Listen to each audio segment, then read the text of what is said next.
আসসালামু আলাইকুম। হ্যাঁ, ইউটিউব চ্যানেল থেকে আপনাদের সবাইকে স্বাগত। আশা করি আপনারা সবাই ভালো আছেন। আমিও ভালো আছি আলহামদুলিল্লাহ। আজকে এখানে নিয়ে নিলাম গরুর মাংস। আজকে বাসায় মেহমান আসবে, কি রান্না করবো ভাবছিলাম। পরে ভাবলাম যে কুরবানি গরুর মাংস ফ্রিজে ছিল, কুরবানি গরুর মাংস রান্না করি। এখন গরুর মাংসটা ফ্রিজ থেকে বের করে ভিজালাম একটা বলের মধ্যে। গাইস, আপনারা ভিডিওটা শুরু থেকে শেষ পর্যন্ত দেখবেন। আজকে আশা করব সব কিছু আপনাদেরকে দেখাতে।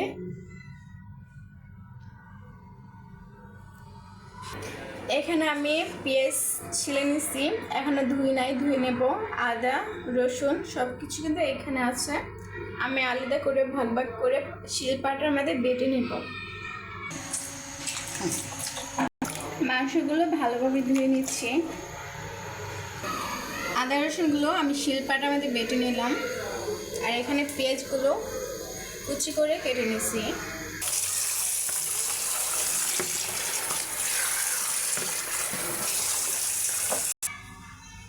দিয়ে দিলাম হলুদের গুঁড়া। মাংসগুলো ভালো করে ধুয়ে নিছি।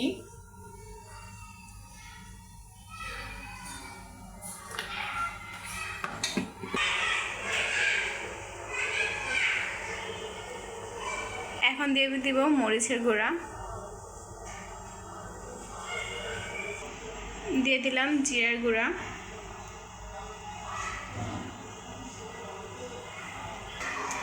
দিয়ে দিলাম ধনিয়ার গুঁড়া,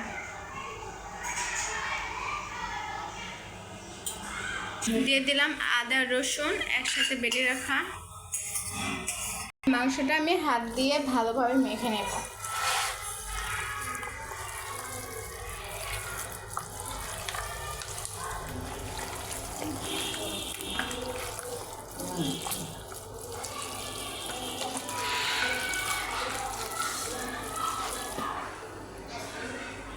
মাংসটা হাত দিয়ে মাখানো হয়ে গেছে, এখন চুলাতে বসাই দেব।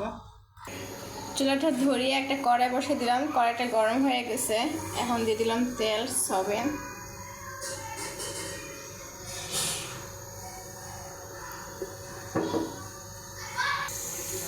মাঝখানে দিয়ে আমি 3টা তেজপাতা 6 টুকরো করে নিলাম, দিয়ে দিলাম তেলের মধ্যে।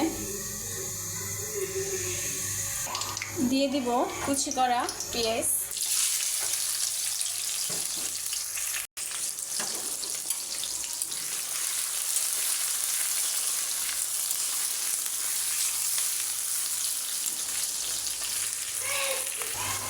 দিয়ে দিব এলাচি রং। আমি কিন্তু রংটা কিন্তু মাঝখানে দিয়ে ফিরে নিয়েছি। দেখুন,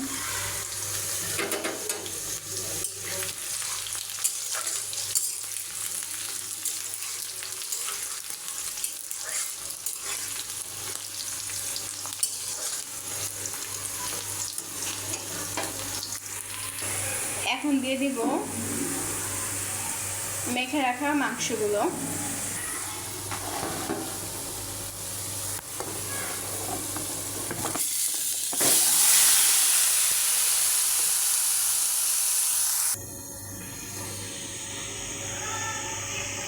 এখন দিয়ে দিব টক দই।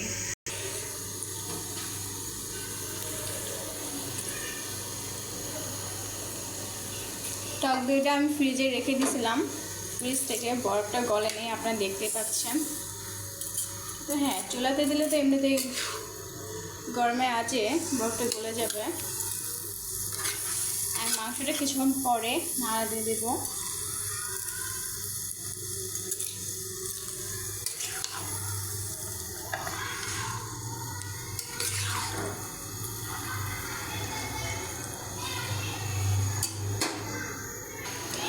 দিয়ে দিব স্বাদ মতন লবণ।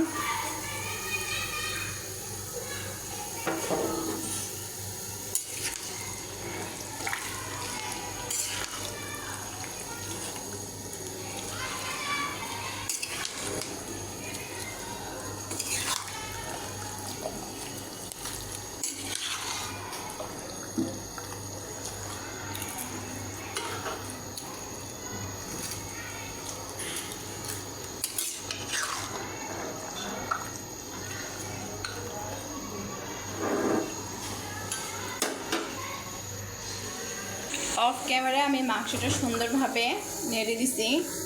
এখন বলটা ধুয়ে বলে যে মশলাগুলো ছিল এগুলো দিয়ে দিছি। আমি পানিটা দিয়ে কিন্তু মাংসটা সিদ্ধ করে নেব। আমি কিন্তু অন্য দিন আর পানি দিব না।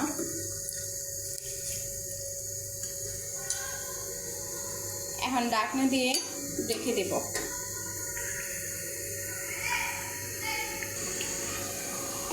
ঢাকনা দিয়ে দিলাম। টক দইটা দিলে মাংসটা খুব তাড়াতাড়ি সিদ্ধ হয়, খেতে অনেক ভালো হয়।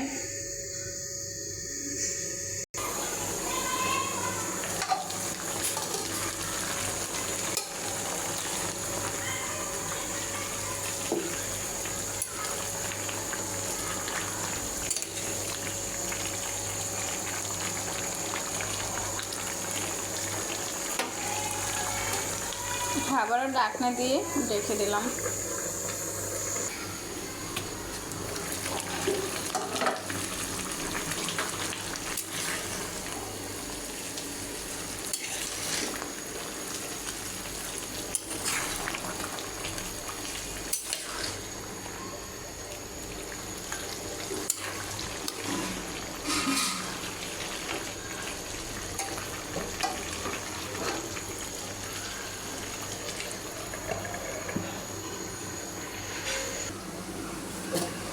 এখন ঢাকনাটা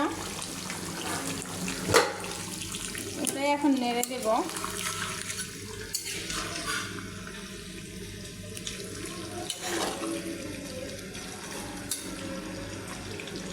মাংসটা সিদ্ধ হয়ে গেছে। এখন দিয়ে দেব গরম মশলা।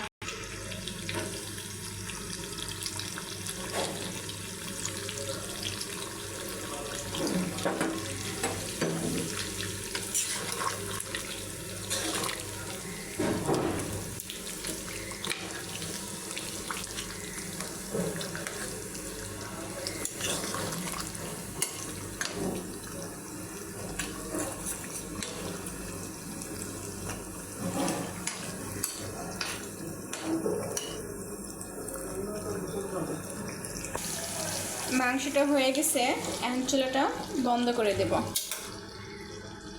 দেখেন গাইস কত সুন্দর হয়েছে।